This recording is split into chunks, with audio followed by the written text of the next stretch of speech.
Hey guys, welcome back to the Credit Card Dad YouTube channel, the only channel where you'll hear about APRs and reward redemptions with the same energy that I use to yell at my kids leaving the lights on. If anything, I'm the victim here. What?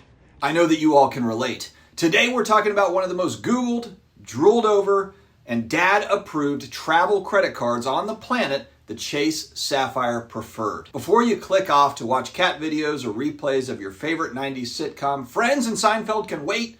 Hang tight. We're going to go over the good, the bad, the ugly, and even a couple of sneaky ways to possibly squeeze every last drop of value out of this shiny piece of plastic. Or metal, actually, because Chase knows we like to feel fancy when we slam that thing down on the Olive Garden table. Why do I listen to you?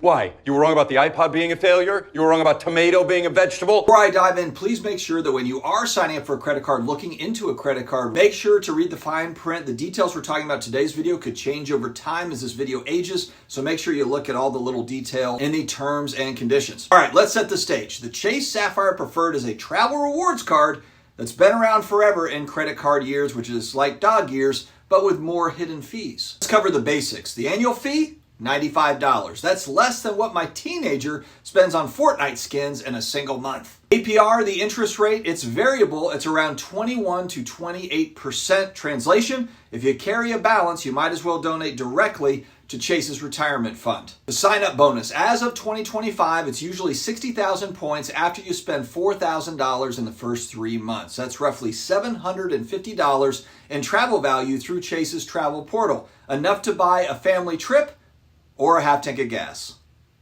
Dad jokes everywhere. So right off the bat, the card pays you if you're smart, but it certainly can punish you as well if you treat it like a debit card with training wheels. Let's talk about the pros, the stuff that makes dads like me whisper, "This is the stuff, son, this is the one," when we open our wallets. Reward multipliers, 5 times points on travel booked through Chase Travel, 3 times points on dining, yes, even takeout because apparently DoorDash is now fine dining. 3 times points on streaming services, so at least every time Netflix raises prices, you're earning something. 2x on all other travel purchases, 1x on everything else, so don't go buying lawnmowers expecting to fund your next trip to Aruba. Point value boost. When you redeem points through the Chase portal, each point is worth 25% more. That means 60,000 points equals $750 in travel. Pro tip, transferring points to partners like United, Hyatt, or Southwest can sometimes double the value if you're strategic or if you just like pretending you're an extreme couponer for airfare.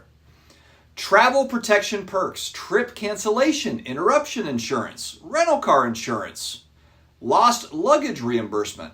Basically, it's like having your dad call the airline to complain, but without the awkward "can I speak to your manager" moment. Unfortunately, I can relate to that one too. We all got up at 3 a.m. this morning to bail you out of jail. No foreign transaction fees. Great for travel abroad. Customer service. Chase actually answers the phone, which, as any parent knows, is a rare skill these days. Now let's talk about the cons, because every shiny toy, it's got a few sharp edges.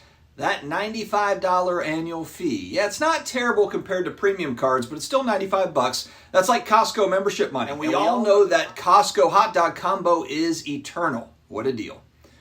Pretty high APR. If you don't pay off your balance in full every month, the interest will devour your rewards faster than I devour leftover pizza at midnight. Category confusion possibilities. 5x here, 3x there, 2x sometimes. Look, as a dad, I barely remember my kids' birthdays, let alone which card to use for Netflix.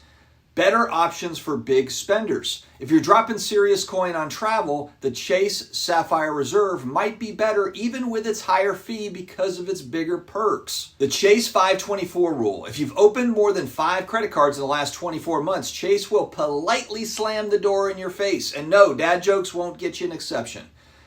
Not even me. Now let's get into some creative ways to possibly leverage this card. This is where the credit card dad hacks come in. Portal hacking. Book hotels through the Chase Travel, stack 5x points, then use those points for airline transfers to get free flights. It's like double dipping fries. Chase doesn't stop you. Strategic streaming. Put all your Netflix, Disney, and Hulu and Paramount charges on this card. It's basically the card that rewards your kids for ignoring you during family movie night. Dining trick. If you've ever gone out to eat with friends, put the whole bill on your Sapphire Preferred, rack up the 3x points, then collect their cash or Venmo. Boom! Free points for being the responsible dad at the table.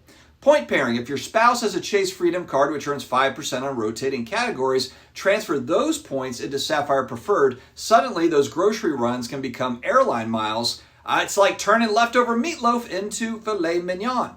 Anniversary bonus. Every year, Chase gives you a 10% bonus on points earned. It's like a pat on the back for surviving another year of adulting. So here's what you've all been waiting for, the credit card dad verdict.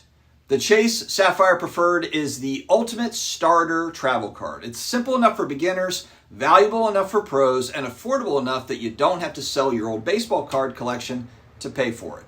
If you pay in full every month and take advantage of travel redemptions, it's a beast. If you carry a balance, it's a monster. The difference is basically whether you're the dad grilling burgers at the cookout or the dad who burns them and has to order pizza instead.